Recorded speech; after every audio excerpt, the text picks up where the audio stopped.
Welcome to the Group 5, Period 3, Parts Unknown. The history of the world is debated whether major historical actions were all coincidence or if things happened for a certain reason. Is the world all the result of a butterfly effect, or were there causes for genocides and revolutions in the stars? I'm your host, Adam Moore.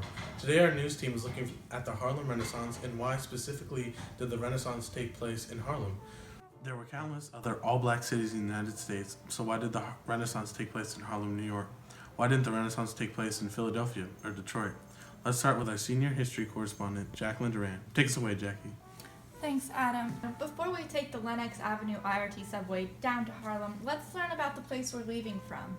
Up until the early 1900s was a rural farm town, known for its dairy and cheese. In 1904, one of the most exciting things to ever happen in Harlem was the construction of the 1904 Lenox IRT subway train. It was a relatively small train. In 1895, after a recession, construction started on beautiful apartment buildings.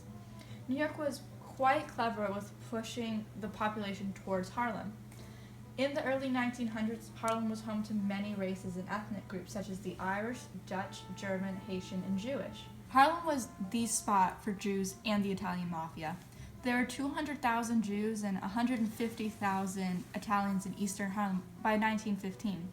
Yeah, The Godfather or Fiddler on the Roof could have easily have taken place in Harlem. The Jews brought City College of New York to Harlem, which encouraged the arts greatly, kind of, part of the Harlem Renaissance, wink wink. The neighborhood became a popular center for conventional arts such as moving pictures, vaudevilles, which is a combination of unrelated skills, skits and comedy, dancing, singing, etc., and musical theater. As the prices of housing went up, the Jews left, with Puerto Ricans taking their place. African Americans had been living in Harlem since the 1800s, but they weren't the majority population. They, alongside all the whites, were farmers and made cheese. When the Harlem Renaissance erupted, African Americans were encouraged to celebrate their pride. With all the art exploding in the neighborhood, people who were ready to embrace their heritage was ready to shout it from the rooftops. And with this painting, you can really see the sense of community and warmth that was welcomed into Harlem. When the Harlem Renaissance erupted, African Americans were encouraged to celebrate their pride. With all the art exploding in the neighborhood, people who were ready to embrace their heritage, ready to shout it from the rooftops, this was their time to do so, and they did. Realtor Philip Payton Jr., with his company to the African American Realty Company, understood that with the big housing crisis at the time that brought in the Jews could also bring in the African Americans. Black churches such as the St. Philip's Abstinent Baptist Church and Mark's Methodist Church moved uptown in 1907. So, to conclude, Adam, by 1914, roughly 50,000 African Americans of the 60,000 who lived in Manhattan were living in Harlem. And with the history of Harlem, we can see why.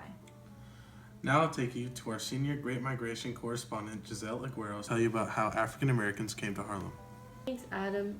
The Great Migration began in 1916, and at first it had become a trend where people would travel to different cities all throughout the country, experimenting how their culture would fit into the society of where they were in that point in time.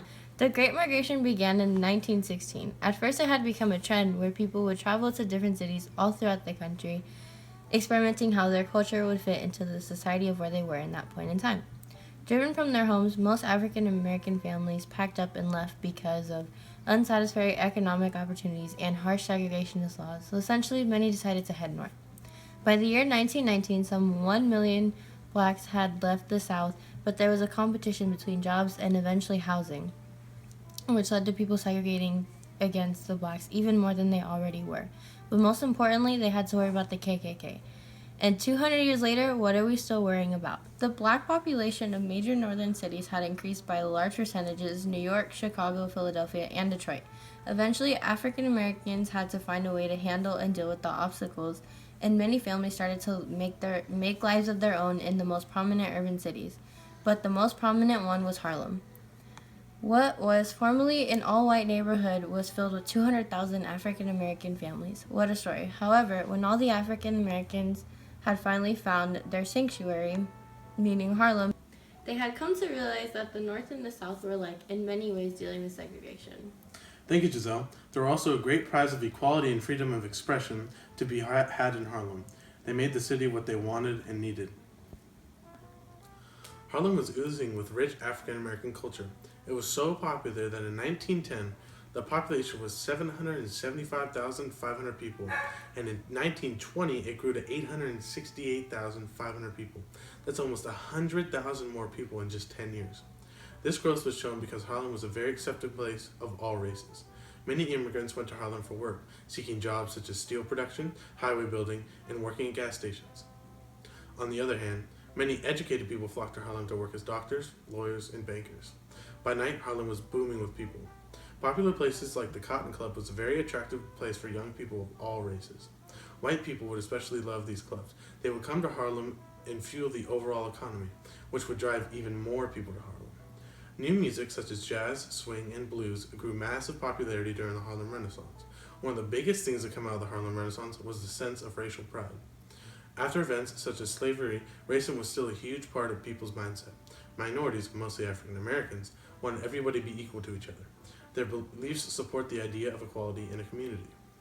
As seen by the painting here by Palmer Hayden, called Midnight Summer Night in Harlem, this painting shows the sense of community in Harlem and how they interacted with each other as a whole. In conclusion, Harlem not only brought African Americans together, but also skyrocketed their culture into modern times. In the 1920s, the gravitational pull towards Harlem was the dream of creative freedom built by the Italians and Jews and promised sanctuary after the migration. Thanks for tuning in to Group 5, Period 3, Parts Unknown.